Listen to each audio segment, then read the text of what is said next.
Joining me now in studio is a man who is certainly keeping busy. He's touring multiple shows at the same time, which look at everything from the murder of Michael Collins, the murder of Wolfe Tone, and a future of a united Ireland.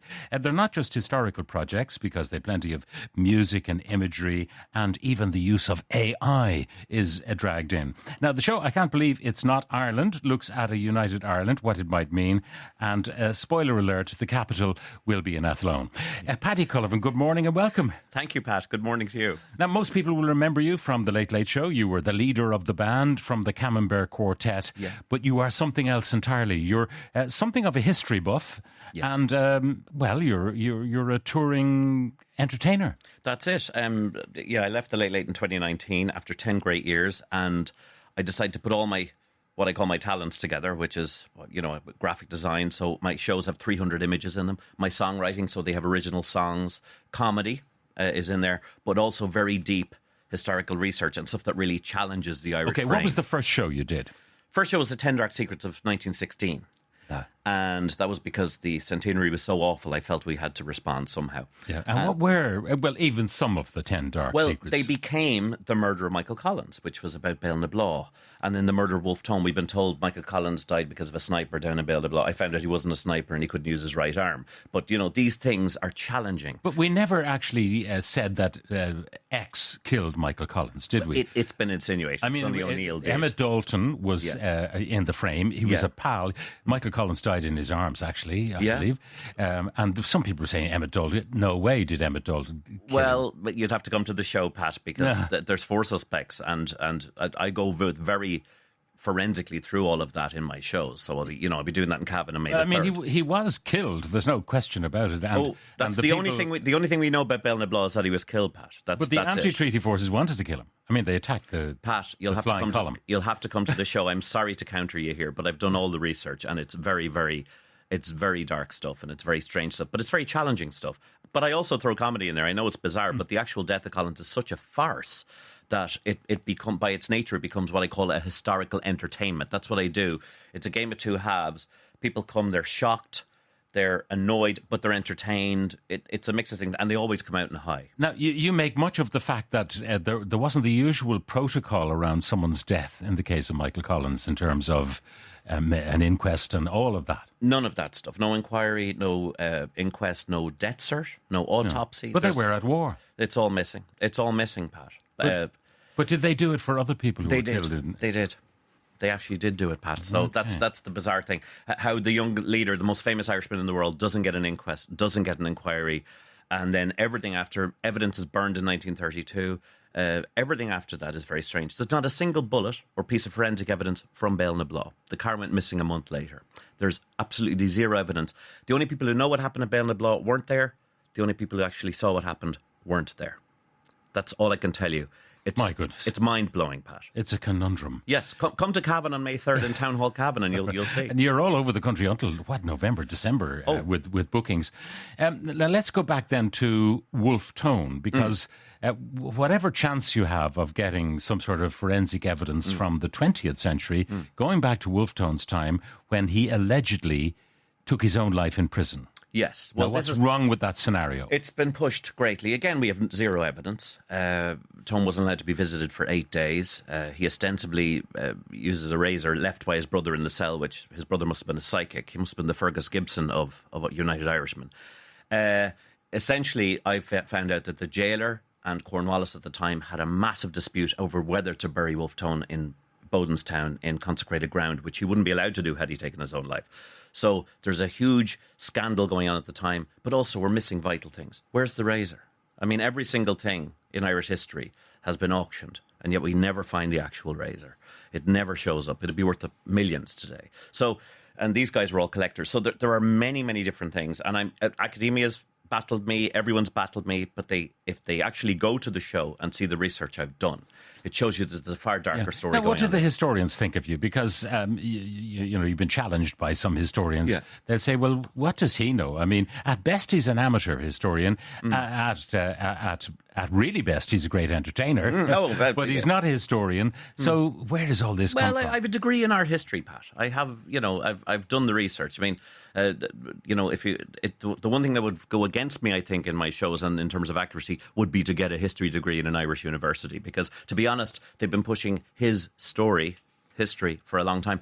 Why would you continually push the government's story, which is that Wolfe Tone took his own life? Well, don't the winners always write the history? The winners write the history. I suppose I'm dealing with losers' history, which itself is an important aspect of history, and that we must relook at everything all the time. I'm revising the revisionist. Yeah. Now, I mentioned that you're touring 3 shows simultaneously. Yeah. So some towns will be blessed with the murder of Michael Collins. Yes. Some will be blessed with the murder of Wolfe Tone. And some will be blessed with, I can't believe it's not Ireland. Well, I'll be in Lifford Courthouse tomorrow with Wolfe Tone. I'll be in Cavan May 3rd with Michael Collins. And I'll be in Monaghan tomorrow night, the Garrett's Theatre, with I Can't Believe It's Not Ireland. So I've got to keep a lot in this cranium, Pat. You know what I'm talking about. Now, if people want to find out where you are, because you're touring right through the spring and summer and autumn and winter, so where do they go for that resource? PaddyCullivan.com has absolutely everything. Okay, so we'll park that. PaddyCullivan.com. Now, let's talk about the latest show, I Can't Believe It's Not Ireland. What is that all about? Well, I was touring the Wolfe Tone show all over the north in the last year, and I couldn't believe playing places like Downpatrick or even Belfast, very rural places. I was getting a huge mixed audience of Protestants and Catholics and dissenters who are Presbyterians. And it's because there's a huge upsurge in interest in the north in 1798. And what I say in my new show is it's kind of a pay end to Protestants. People won't be happy with this show either on the Republican side or the Unionist side, because what I say is Protestants got it right a lot of the time. The Unionist cause got it right a couple of times in terms of the economic strength of Belfast, but they also invented Irish republicanism, the Protestants of 1798.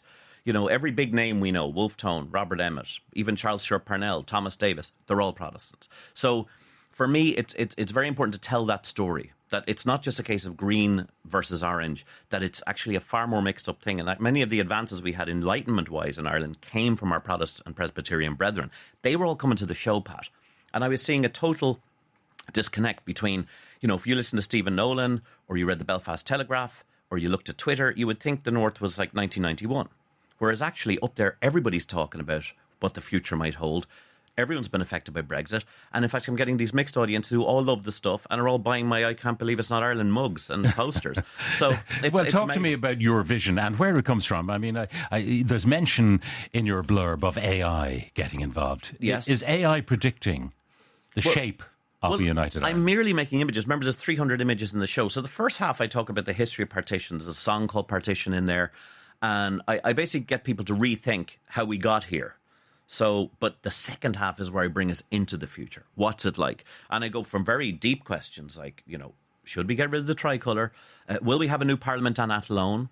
Will we ever get Belfast and Dublin to agree where the capital is? Why not just build a brand new capital, a city of 1 million people around the Shannon in Athlone, building a beautiful circular parliament building? I fed these ideas into AI. I've also developed an entire high-speed rail system that circumnavigates Ireland 24 hours a day called a Schnock to Piercer. Pat, you'll love this.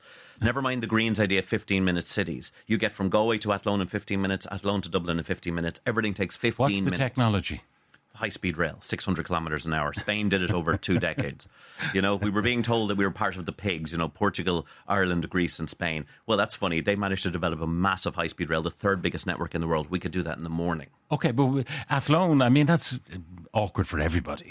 Let's face it. Well, how awkward is it for someone from Cork to get to Athlone? What about them getting to Belfast? Poor old Cork people think that Northern Ireland starts in Southern Tipperary, Pat. Yeah, but people will say, hang on, they might have some sort of local government in a united Ireland emanating from Belfast, but basically we have more people in the south, so Dublin, therefore, has the right to host the Parliament. Yes, but you see, it's a terrible imbalance. As you know, Pat, Dublin has weighted everything, you know what I mean? And unfortunately, the dart line demagogues, I'm not including you in this, but the fellas who just roll out of bed in the day, get on the dart and get into town, they think the rest of the country's like that. And it's not. You have to get 3 buses to get from Ballycotton, where I'm playing, to Neenah, where I'm not playing. And I'm just telling you that the rest of the country is not like that, Pat. What we need is a systemic, full transport system around the country. Now, you're going to, do you keep the flag or not? I mean, you have a debate about it, but in your futuristic Ireland, do you keep the flag or do we have to go to the show to find out? Well, you have to go to the show, but there's very important things. I've based a lot of this comedy in there. Like, it goes from things like transport and the future and the flag to things like, which Tato do we pick? It's a very important question, Pat. Why is Tato not like the rugby team? No, All Ireland. no, there are 2 Tatos, Pat, and with 2 locations. There's Tato Castle and Tandragee, and there's also Tato Park. So we will have to work this out in serious negotiations. I've already worked it out. We get Southern Tato, but we keep the Northern headquarters, okay? Because Southern Tato is superior. But in terms of everything else, it's very important that, we envision an Ireland that works. And I've completely forgotten your question. Yeah, well, I'm going to move on to another one, because so had I. Let's talk about the national anthem. First of all, does it have to be in English to accommodate our unionist brethren, or could it be in Irish, because so many unionists are actually learning Irish, or would it be like the South African anthem and be bilingual? Well, actually, I've written a new anthem for the show. My dad's a classical composer. I've used some of his music. I've called it O Hibernia, because Hibernia is a much nicer word to say than Ireland. And I'm not doing down Phil Coulter here, but, I'm not crazy about it. I'm not crazy about Aaron Nevian. I think in a new country, you need new things. And that's what your last question was about. Yes, I think we need to change the flag, the anthem, and everything else, because I've based a lot of this on serious research by Brendan O'Leary and the Aaron's Project. Believe it or not, I've actually based this on research. It's not just my flights of fancy. And his big questions, it wasn't so much about what unionists would object to, it's what Southern people would object to. And they really hold the flag and the anthem and not joining the Commonwealth to their heart. And in this show, I prove to you, we need to change that. The tricolour... Do we need to join the Commonwealth? Well, I mean, there's 36 republics in the Commonwealth and there's 12 monarchies in the EU. Why not? Have another grocery shop, Pat. We all need markets. But, and the other thing is the tricolour... is it's identity politics, Pat. It's defining Irish people as green or orange. We're well beyond that now. And I think it's important to have a new flag with a beautiful symbol, possibly a cultural symbol, possibly a musical instrument. Come to the show and find out. And a new anthem that talks about good things. Talks about how we build things and our poetry and our beauty and the beauty of our nature. Instead of like, it has to we be win, the harp, you lose. I presume, the harp. And people who don't realise which way the harp is pointing will think we're advertising Guinness. It won't be the Guinness or the Ryanair harp, Pat, but it's just handy we have harps there anyway, seeing that Ryanair is becoming the national airline. Yeah. You can't give us one maybe line from your national anthem that might give us a flavour? O Hibernia, unified and ancient. Now we take our place among the nations of the earth. I put a bit of Emmet in there. It's a nice line from a good Irish Protestant. Yeah. Have you ever been run out of town in the course of doing your shows, north or south? You would think I would be, but somehow I managed to survive. I was almost run out of town in Belfast because of the Tato question, because you'll take the yellow, horrible northern Tato from their cold, dead hands, Pat.